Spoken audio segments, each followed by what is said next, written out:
Good afternoon, Little Rock School District. This is Mike Poore, and with me I have our Director of Nursing, Ms. Jacqueline McEuen. We're so grateful. I have to start off with the fact of what our POC team, our point of contact team, has been doing ever since we came back from Christmas break. But it's really not just 3 people that are part of our POC team. It's actually a whole host of all of our nursing and health professionals that have helped us deal with this extraordinary number of people who have encountered Omicron and or the flu. Those are both realities. Today, there will be information going out to our public to share that we have 3 schools that we are moving to virtual. Please know that we are tracking every single one of our schools to make sure we understand how many days we have for AMI. Southwest High, as an example, now will be on its 9th day by the time they finish with being in a virtual setting at the end of this week. We know there's only 10. So, at that point, then we got to go into Plan B, and Plan B is to add days on to the end of the calendar year that we've already set up through our school calendar. And then Plan C will be something the board will be reviewing, of potentially adding hours and minutes onto the instructional day for makeup purposes. That's going to happen on the 27th. But we thought that timing was really good right now to have Ms. McEuen tell us a little bit about some testing protocols, because that really impacts us as we think about our own health and how we think about, when it is appropriate to come back to work as either a student or a staff member. So I'm going to turn this over to Ms. McEuen to cover a little bit about testing. Thank you, Mr. Poore, and thank you for giving my health services team a shout out. They are working very hard, and I appreciate all of their support that they're giving to all of our students and staff on their campuses. So for our staff members, our employees for the Little Rock School District, we do have weekly testing available. Now with that weekly testing, I just want to remind all staff members and employees in our district that this is for only non-symptomatic staff members. That means if you're having the sniffles, coughing, sneezing, any sort of symptoms, I recommend that you test off-site, not coming to campus with those symptoms and testing at our locations. It's only for those people for weekly testing once a week with our nurses for individuals that are not having symptoms. If you do test positive at any location, you are not required to have a negative test to come back to work. Now that's student or staff, right? That's student or staff, correct. And if you get a positive test that includes home tests, you do not need to retest. So any time that you test, if you test positive, you do not have to retest to come back to school. You have to follow the ADH guidelines and the CDC guidelines to be able to come back on the day that it's appropriate that the ADH gives you or that my POC team gives you.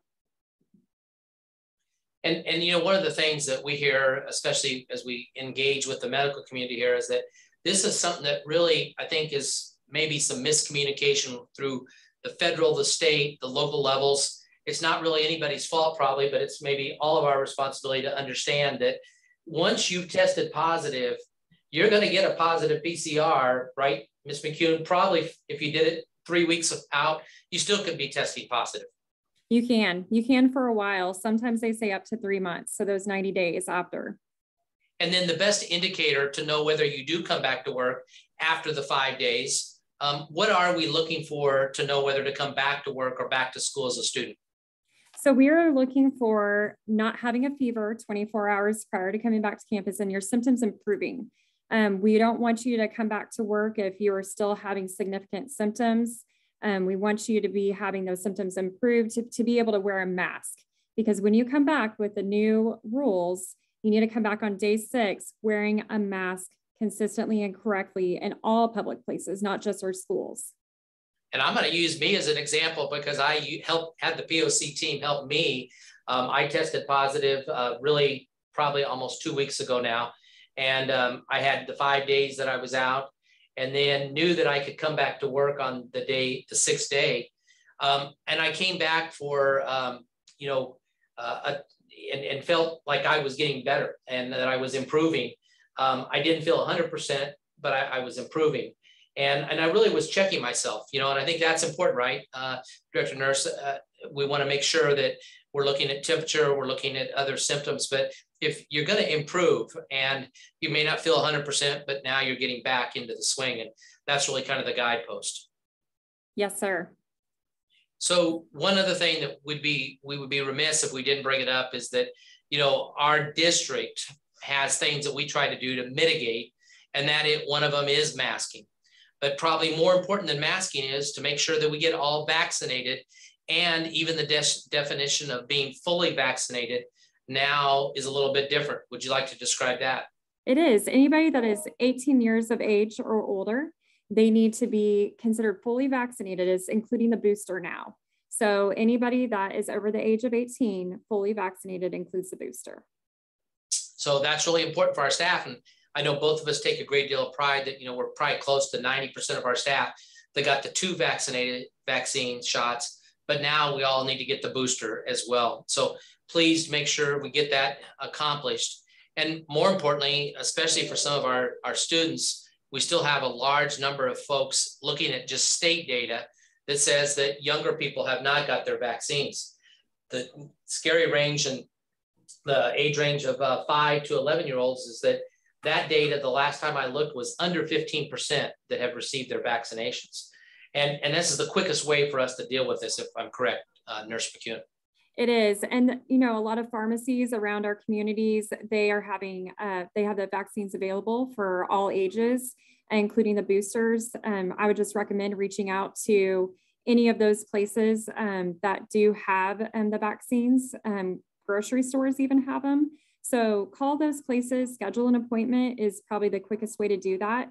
So then you can get your children and yourself vaccinated if you're not vaccinated yet.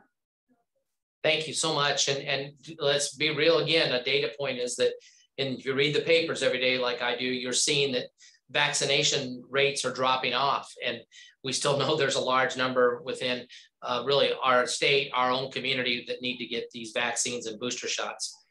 Finish off on mitigation. Please know that as we're in these schools and we're making decisions to move to virtual learning, we do that with a lot of time spent with people like Nurse McEuen and our school leadership team.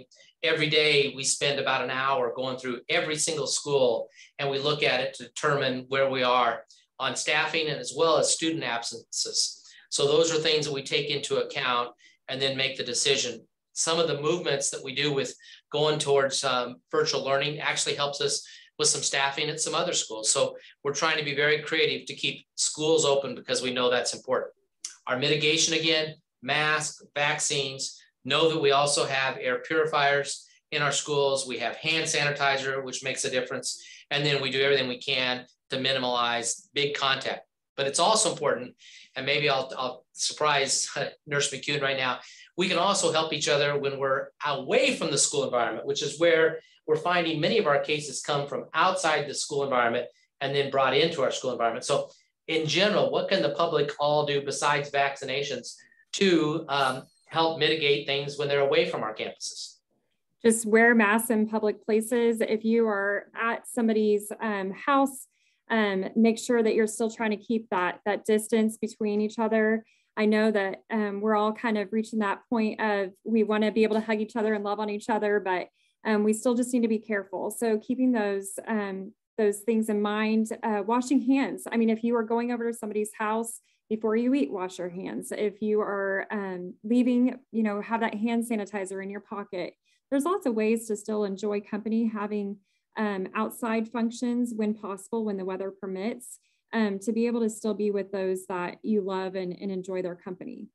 Have a little hesitancy about going into crowded spaces. And if you do go into those crowded spaces, again, as she suggested, use your mask. And even if you're vaccinated, even if you're boosted, wear that mask, because we do know that people like myself, again, as an example, boosted, vaccinated, and I still ended up testing positive and having some symptoms that I had to deal with. So we don't want that to happen to anybody, and we want to go back to normalcy as quick as possible. I hope this message has been helpful. I so appreciate, again, Nurse McEuen. If you know a nurse, and I will broaden this beyond just school nurses, nurses at the hospitals, medical professionals, man, all those people deserve every bit of love and appreciation that we can provide them, because they are doing a tremendous job. The caseload is crazy. and the intensity of it is there for everybody. Please know we're doing everything we can to make sure in-person learning, we need you to do everything you can as well. Be our partner. That's kind of that whole power of us thing that we always talk about. Let's make that happen, continue to happen. And we wish you all a good, safe, and healthy rest of your week.